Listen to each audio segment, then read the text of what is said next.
welcome. Thank you so much for being a part of What's the Point podcast. Thank you for having me. And tell me a little bit about yourself and where you live. Well, my name is Christina. It's actually now Christina Lopez. Oh, okay. I just got married last October, so a year now. We just celebrated our 1-year anniversary. Congratulations. Thank you. And live here in Haltom City, actually. I have 5 kids, 3 of my own and 2 of his. So okay. 2 stepkids. Busy household. Oh, yes. And plus their father. So I always say I have 6 kids. Father. I have 6 Whoa, kids. Okay. We might go a little bit deeper on that one. Oh my No, goodness. just joking. Oh, that's great. Congratulations. Yeah, and I just a full-time mom. I love that. Yeah. Well, thank you for that. That's a lot of work. Yes, it really It's a lot of work. But I couldn't imagine doing anything else, the truth. Yeah. Oh, that's neat. Thank you for doing that. So you're born and raised here in the area. Oh, that's great. We were talking a little bit about that.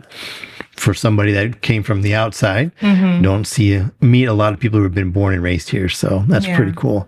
So we're doing this podcast. We tell people, hey, we want to know if you want to share your story. You hear about it. Tell me what stirred inside of you to say, hey, I want to tell my story.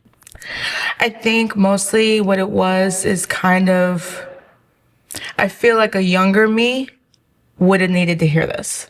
I love it. For sure. Okay. And I know probably even if it reaches younger, especially girls, what my story kind of goes into, I think would need to hear this as well. Wow.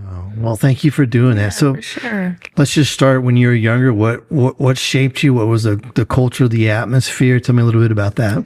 Well, I grew up, my mom is from Michigan and my dad is from Mexico City. And so my dad had obviously a very deep rooted in Mexican Catholic. Sure. I was baptized in Mexico City, in a little Catholic church, and I have, godparents out there and all that good stuff. And we didn't start going to Catholic church until I was probably 8.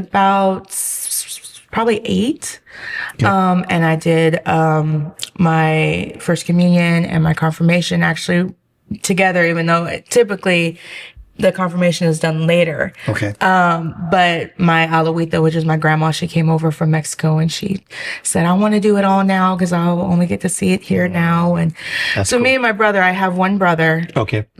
It's just me and him. So we actually did all of that at once. We both got confirmed and did our communion all at once. And we went to church for a couple years up until my brother was usually then busy during Sundays. He was in marching band. Oh, okay. And that took up a lot of weekends and a lot of days. And then I eventually then went into marching band as well. And that still took up a lot of time. So going to church just kind of started drifting more and more So down. what did you play? We got to know. What were you? Flute. Oh, I played the flute. Let's go. What was your favorite song you got to play? So I was in the the non-varsity. So I did a lot of mostly just in the stands during the football games. And I guess one of my favorite ones, was I really did like doing the fight song. It was always fun to just with your friends just doing the fight song. But I guess we did Smoke on the Water. Oh, Smoke on the Water. That was a good one. Yeah. Maybe we should get you in the rotation on Sunday. I don't even think I could play. I could probably play one note on the flute now. That's awesome. I haven't touched it since high school. All right. So you were playing in the band. Yeah. Yeah. And so, church just kind of started going away a little bit until it was pretty much non-existent. Okay. But that's kind of what shaped really that's what got started the faith side. I've always connected with Jesus. I've always connected a lot with being Mexican.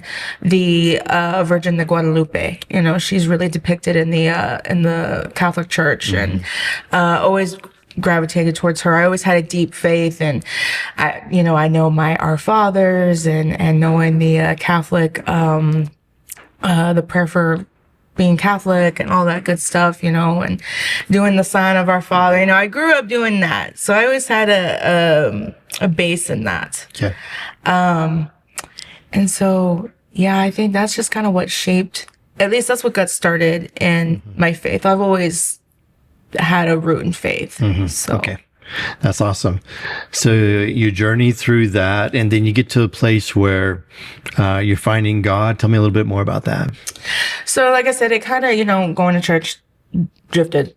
It just was non-existent for a while. Even though my faith was still there, just going to church was non-existent. And finding God, like, I say it in a way, like when I tell people my testimony, there was a time specifically that I felt like God heard me.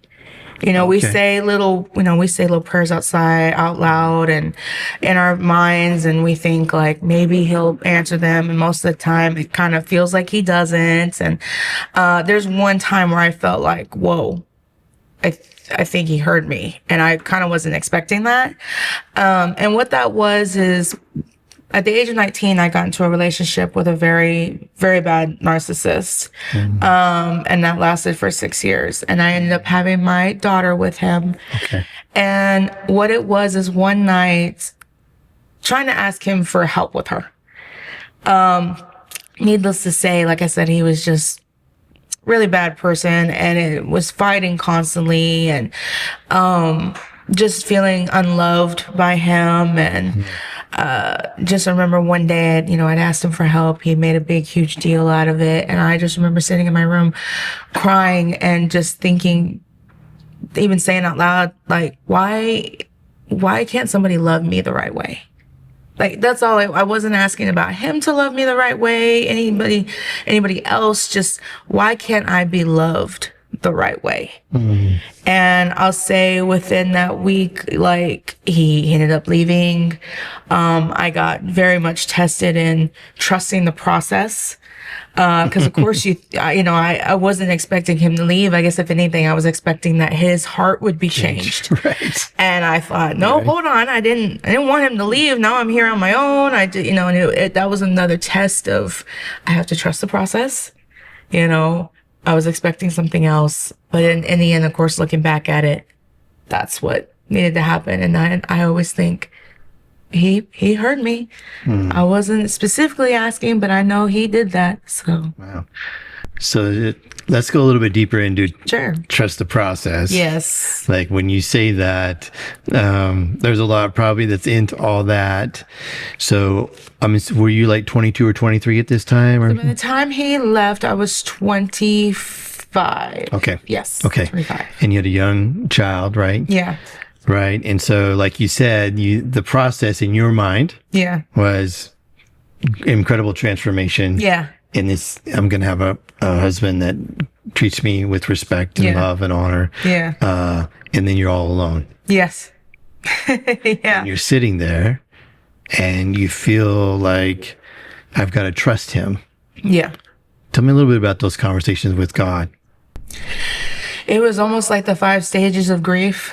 I went through bargaining, went through anger, went through, what are the other ones that I can't even think. And then finally just acceptance. I even remember the morning I woke up and thought, you know what? I don't have to go through any of that again. Even though it hurts being alone, I had to realize, but I don't have to go through that anymore. The fighting every day, the walking, what felt like walking on eggshells. And, there wasn't this dark, deep cloud on me anymore. Right. And I had to just say, okay. And where was Jesus in all this? Where did you find him? I think at the time, even still, I really didn't think too much in the moment, like God did this. And, it was just kind of going with the flow, because she was not even 1 year, but she was 6 months at this time, my daughter. And so I think I just kind of did the whole, put on my boots and just had to go to work. And, and I think a lot of us do that. We don't really stop to think that God is with us. Like every day he woke up with me, I woke up with him. And even though we don't sit and think about it, and of course we don't sit and think about it, we're not going to admit that he had a lot to play in that. We kind of think, well, that was me. I had to just do what I had to do. And we don't stop to think, but what gave you the strength to do that? you know. So I can tell you at the time, I would not have told you, oh, this is all God and, you know, all this stuff and giving it to him, you know. I would have said it was me. I had to get up and do it, you know. Because one thing I would used to tell people is that when they would ask me, when all these things, because there's a whole bunch more that ended up happening to me, and they'd ask me, how do you do it? I'm like, I have to. What am I going to do? Just not get out of bed and not do it? I have to do it, you know. But now I tell myself, God is with me. I know I can do it because I know even in the times that it gets tough and I want to give up, and I, you know, even though we were even just told not too long ago in service that, you know, God doesn't give you more than you can handle, that's not necessarily the truth. You know, that service hit me. You're like, I relate. Because I used to say that was, well, God's not going to give me more than I can handle. He knows that I can handle this, you know. But no, yeah, I would always tell people, like, I have to. I mean, I can't just lay in bed. I have a child to take care of. And, you know, as things went on and more things happened to me, and still was saying, well, I have to get up and I have to do it. Yeah. So tell me a little bit more about that journey. You're a single mom. You're trying to be honorable. You're trying to do the right thing for your child. Tell me a little bit about that journey. So very quick, I say by the end of that year, I actually ended up finding somebody else. And he was a very amazing person. He was really, he was very patient. You know, because also when you come from something like that for 6 years, you lose a lot of trust in men, in life, with anything. I really struggled with trust. I really struggled with even my perception of myself. Just with kind of the little details of what was happening in that relationship. I didn't look at myself in a good way. And then, yes, just very trust would go down, lots of worries about a relationship. And he was very patient with it, understanding. And we were together for the next 6 years, and I had twins with him. And then unfortunately, due to COVID, God called him home. So yeah, really? That's like I said, that's why there's more things thrown at my life that, you know, people would ask me, wow, how do you do it? Like, well, I have to. Wow. Yeah. I'm really sorry. It's okay. And then we talked before that my mom had passed from COVID. It was actually the morning of my, I call him my husband. So you might hear me call him my husband. Yeah. Of his funeral. She passed the morning of his funeral. So. Of your husband's of my husband's funeral. My mom passed from a heart attack. So kind of lost my two best friends within 3 days of each other. And it was very hard. It's very hard. Yeah. Tell me, what were those quiet moments like with God? Still, truthfully, I think, with my husband at that time, he actually decided to convert to Catholicism for me. We were planning on getting married in the church. So he actually went and did all the classes and things like that. And because of COVID, this was literally this is in 21. So right in the middle of COVID, right. Even beforehand, the weeks leading up to, because he got sick and had to go into the hospital and was actually put on a medically induced coma for 6 weeks. Goodness. So I had finally went back to Catholic Mass the day before he passed, actually. And so still, I'll be honest, that God knew he was there, but I really wasn't bringing a lot to him. And at Mass that day before, the father had talked about the story of Abraham and sacrificing his son. And the father had talked about, a lot of people talk about the sacrifice, but not a lot of people talk about the journey up, but then that journey back down. He had to come back down with his son after, you know, potentially sacrificing him. And I just remember I had to go to the hospital. They called me and asked me if I could come to the hospital to pretty much sign to turn everything off. And I remember telling him, I'm sitting there holding his hand, and I told him, I said, I went to church yesterday and heard the story about Abraham, and he's talking about, not just about what we have to sacrifice, but about the journey after. I said, I know I have to make this sacrifice, and I have to remember to trust God in the journey after. And I had to make the decision to turn everything off for him. So, oh, yeah. And I was 31 at this time. Wow. Yeah. Well, it's an honor to hear your story. Thank you for being vulnerable. Problem. Yeah. Can I ask you a few more questions Sure, about you sure that? can. So, was he responsive to you when you were holding his hand at that moment? No, he was still, completely in the coma. Yeah. So one of the things that, even the podcast is, what's the point, right? Yeah. It's like, one of the things that I love about hearing people's eyewitness account of what God's doing is finding where's Jesus in the story, where's he at? So where was he in that moment? You had to make that decision. You're signing those papers. Yeah. That not everybody has had to go through that. There'll be people that are watching this that have. Yeah. They understand that. So talk to me about that a little bit. Where did you feel like Jesus was at that moment? I just honestly still just didn't think about it. It wasn't until I then, couple months later, met somebody else. I'll tell you, he came out of nowhere. My now husband, if you see me walking around with him, out of nowhere. He really did. I got to meet this guy. I really looked at him one day and I said, because even when I met him, I said, listen, I'm not It's ready a story. for this. You are a distraction. I told him, I said, I'm gonna let you know right now, you're just a distraction. I'm only using you as a distraction. We went and did fun things, and we were talking, and I really didn't think anything would come out of it. I really had kind of shut everything down. Sure. And ultimately, I just told him, my friends got their own lives going on. And I know you're interested in at least hanging out with me, so let's hang out. And so and honestly, that's what it was. I said, listen, I don't know what your intentions are, but let's go to the movies. I don't care. Let's go to the movies. And he stuck it out. And we're married now for a full year. Good for him. Way to go, bro. Wherever you're at. Way to go. But,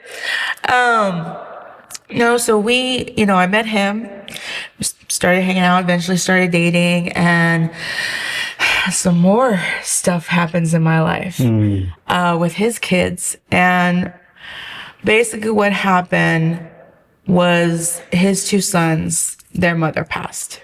Oh my goodness. Yeah. And so they had to come live with us full time.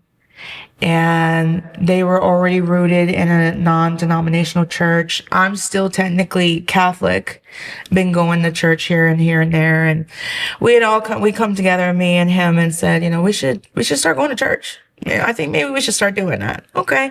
So he said, well, I guess let's go to yours. I said, yeah, sure. I guess we can go to mine. And we're in mass. And, there it's the running joke. You stand up, you kneel down, you sit down, you stand up, you kneel down. We're doing all of that. CrossFit. I'm used, oh yeah, and I'm used to it. He's getting up, he's getting down. And we have now 5 kids at this point with us. Oh, because we have my 3 and his 2, and they're being good sports about it. And, I just sat there and looked around and I thought, this is not going to work. I felt like, I know eventually with being Catholic, some of the end goals is being baptized, doing your communion, doing your confirmation. They're going to expect this from his kids and him. And my other 2, because my daughter went ahead and got baptized as a Catholic. And I thought, but that's not the point of this. That's not the point of this. The point. So tell me what. Yeah, go ahead. I'm sorry. No, you're good. The point is our relationship to Jesus.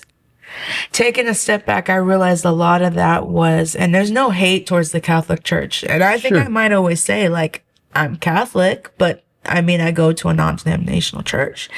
That's always going to hold a special place in my heart. Sure. But when I took a step back, I thought I was really doing a lot of my relationship for the church. I had a relationship with the church, but I didn't have a relationship with Jesus. Wow. And I think that's one of the reasons why in my mind, through all of this, Jesus wasn't there, at least in my thoughts. Even though I know now I know he was, but right. It was more that, I realized we're going more for a relationship with the church. This is more a relationship with the church. Wow. So I told him later, I said, let's find something else. Let's find something else that it's not about, or do we have a good standing with, confessions and are we able to take the communion because we've done what we're supposed to and all that stuff. I don't want our kids learning that. I want them to have a relationship with Jesus first. So he said, okay, let's find something. We went online, looked around a little bit, and I found a YouTube video of Pastor Jay talking, and I thought, I think I like that one. Let's go check it out. And then we did, and then we just kept coming. So.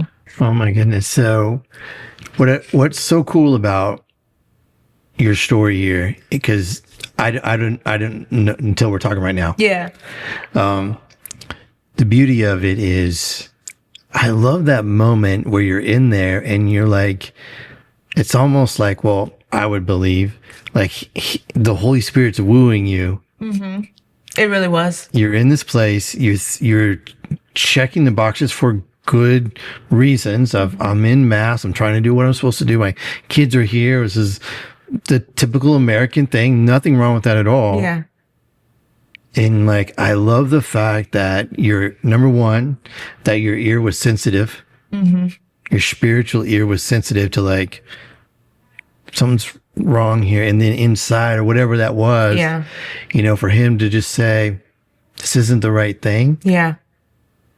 And like you said, honorably, right? It's not an issue of just like for your family at that point. Mm-hmm. And I love the filter of like, I don't want it to be religious. Yeah. A third generation church guy or whatever for mine. Like, I just have a massive competition or whatever, enemy against religion. Yeah. Not competition, but enemy. Like, it's got to be because he's there. Mm-hmm. He's in the room. Awesome. So you come here and tell me, well, there's two things. I'd love to know, like, what resonates with you here. And I'd also like to hear more about how he's healed the journey as well. So let's just start, like, how did you find this place? What resonated here? And then we'll go deeper into the other part. Yeah. I think so. Finding this place, I think I really did feel that this was going to help me build a relationship with Jesus. Okay. It didn't feel like a religion, but it just really felt like all the messages is really about each one of us building a relationship with him. And that's what I wanted. I went and bought my first Bible, that was going to be personally mine. I finally cracked it open and started reading it and wanting to understand in it and all this good stuff. And to answer where was God and Jesus and all of this, there was actually one night after we'd been coming here for about a month or two, me and my husband were sitting down talking, and I was telling him, I said, have I ever told you about the time where I do truly feel that God heard me? And he said, no. And I told him about that night that I'm sitting there crying when my ex didn't want to help and all this. And I said, and I'm just sitting there thinking, God, why can't somebody love me the right way? And my husband sat there quiet. And I said, what? He said, I wish somebody would have told you. I said, told me what? He said that there was somebody loving you the right way. The entire time, it was God. Wow. And that hit me. And that's kind of where the whole spark for wanting to, where it was like, this was more healing my inner child. And not my inner child, but my inner teenager, young adult, being with that person and all that stuff of like, I really didn't realize that this entire time I could have picked up this book that most people overlook all the time.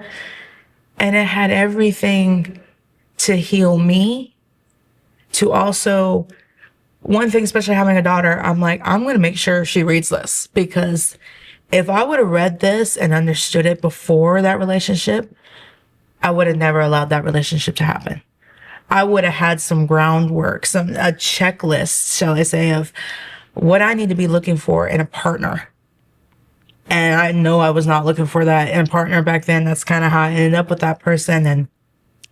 But yeah, it hit me that he said, that he was there. There was somebody there loving you that right way the entire time. You just didn't know it. That's so good. That's so good. Isn't it? It's like, again, I got to meet this guy. Come on with it. He came out of nowhere, and then he hits you with the truth bomb. Yes. Wow. You're gonna have to give this guy. What, does he like ribs, steak? You're gonna have to give him something. Look, he'll cook it for you. That's what he loves even to do. better. Oh yeah. Thanksgiving we don't do turkey. It's brisket. Oh, I love this guy. That's fantastic. Yeah, but one of the things that we talked about before we, as maybe it's on film here, but before we kind of started rolling here, is you're like, and you mentioned it, I want to talk to those people who were pre that girl that was in that room saying, where are you? Yeah. So now understanding your journey, people getting to know where you're coming from. Let's just start with, what would you say to that teenager just about ready to get out of high school, who's maybe making some of those relational decisions? Yeah. Let's just start with that girl. Yeah. What would you say to her? I think I would say, build your relationship with Jesus first. That's the first relationship that you should really put your effort into. Because any other relationship with any man after that, if you have a good relationship with him, you'll find a good relationship after. Because like I said, if I would have especially read the Bible and just really knowing God's love for me, then I would have known that he set the standard. That's good. God sets the standard. We talk about all these different men, he sets the standard. No, God sets the standard. Amen. And if any of these boys are not living up somewhat close to that, cut them loose. Yeah. Not worth it. He's got some more learning to do. And that's the other thing is that think about, it's just young stuff, and that's why I want my daughter, all my kids, but my daughter being a mom, and learn it now. Don't wait till you're in the most craziness of your life and not understanding. But God's the standard. That is so good. So as a full-time mom, 24/7, right? Maybe some vacations maybe in there, but right? Yeah. Talk to me about how you're intentional with those 5 kids to make sure that they have that relationship with Jesus. What are some practical things that you would suggest to a mom? Yeah. Well, obviously taking them, I love the kid program here. Okay. And I know my kids love it. I tell you, growing up, I didn't mind going to church, but of course it was tomorrow's church. Okay. They're like, yay, church, especially my little ones, when I think they're the ones the most that are going to give me some pushback on it. They love coming here. And we'll get in the car, and the first thing I'll say is, what'd you learn today? And they all 3 of the little ones will tell me, we learned about Joseph, and we learned about Naomi today, and we learned about this. And I'm thinking, I didn't have that growing up. I didn't do any of that. So obviously, church is a good place to start. But I think for my kids, I really do, you heard me talking to Anne-Marie out there asking about my oldest. He's wanting to get baptized. Yeah.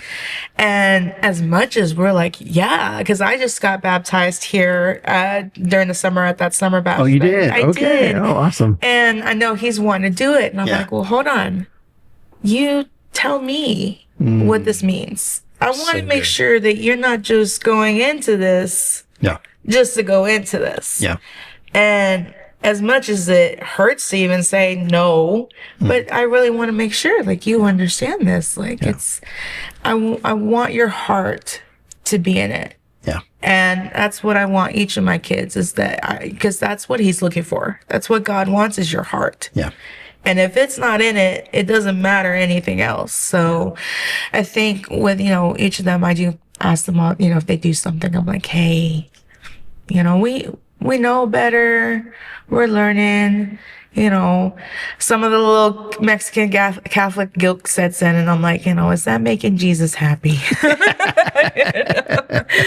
But no, I think just, making sure that they have a relationship with them, with him, is a good place to start. And that's the right relationship. Like I said, with my oldest son, it's not going to just fix your problems. That's not what he's here for. Yeah. So, I love the redemption in the story here is that the reason that you're here was because you're in a place where maybe there's some check the box that you knew was coming for your family.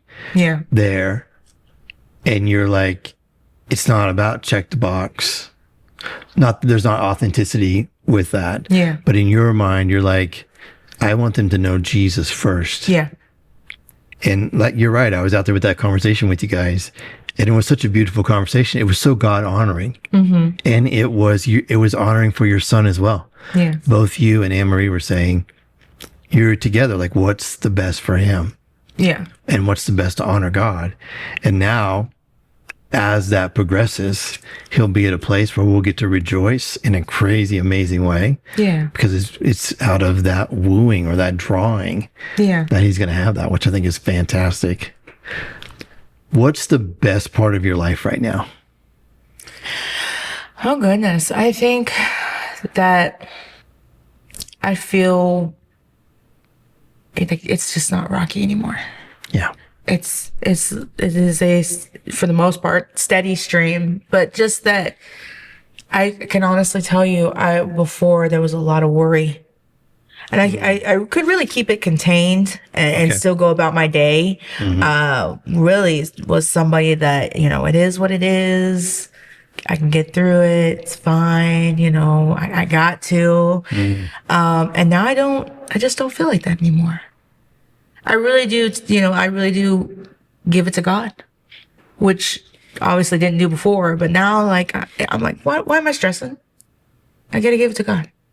One of the things I was telling my son, that when you want to get baptized, envision it like this. You are giving yourself to Jesus.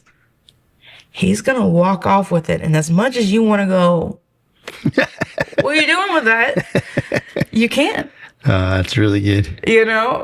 And that's kind of how I see it, is that as much as I used to go, I would want to micromanage and, all this stuff. I can't do that with him. That's Jesus going, what, you don't trust me? You don't think I got this? Yeah. No, you're right. You're right. Right. What a great way to think of, I can help you with that. Yeah. He's like, you're just trying to peek, what are you doing with it? Why did you give it to me? I wasn't supposed to. Well, they didn't give it to me. Yeah. I think that's awesome.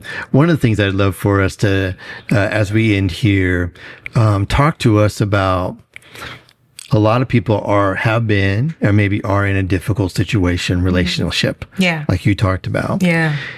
Understanding what you know now about Jesus and your relationship with him, what would be some things that you would say to encourage those people that have maybe come from that and now they're in a healing, or maybe they're still in that, just from your perspective of feeling the weight of that, the hurt and the pain that's involved with that, maybe just get some encouragement to them. If I can tell you, if I could meet my younger self while still in that situation, the biggest part is support. Okay. And telling myself, listen, it's going to hurt. You know that this is bad. You know that this shouldn't be, because I knew better, but I was afraid of being alone. And like I said, when my husband said he was there the whole time, and it wasn't even also about loving me, but God has been there the whole time, supporting you, encouraging you, listening to you, everything you need from a father figure. He's there. And the hardest part is going to be cutting it out. So I think for anybody who's still in it, as much as how hard it might be, if you know this is not right, leave it. I promise you, God's got you. I promise you. Even though I know, like I said, it's that, are you sure? Are you sure he's got I promise you, he's got it. And anybody who's like, oh, I left it, or he left me, or they left me, you know, and now I'm feeling like it's shaky. Like, I know it's going to be shaky. I went through it too. It was shaky. You know, I went, like I said, it was like the 5 stages of grief and finally accepting. And like I said, I can't tell you how long it took. I can't remember how long it took, but it will come. That final stage of acceptance, even though you may hate the acceptance, but after that, I don't know if this is the right word, but it's coming to me, is salvation. You know, peace. Yeah. You know, there's the 5 stages, and then we go, and then there's acceptance. But after that, it's peace. So I think that's what I would say to them, is that I know you want to get to that acceptance like I did. And even though that was all fine and dandy, the next step after that nobody talks about is like the best. Wow. So That's so awesome. Wow. What a journey. yeah. What a journey. Yeah. Wow. I didn't think we were going to go there. I'm so sorry about the people passing away and oh my goodness, there's a lot there.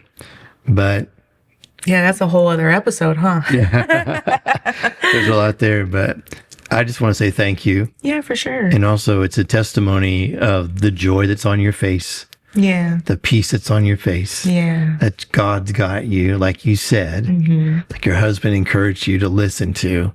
But the fruit of Jesus being in your life is very evident. Yes. Yes, it is. Which is so awesome. I love that. Anyway, thank you so much for the conversation. I really appreciate it. Thank you.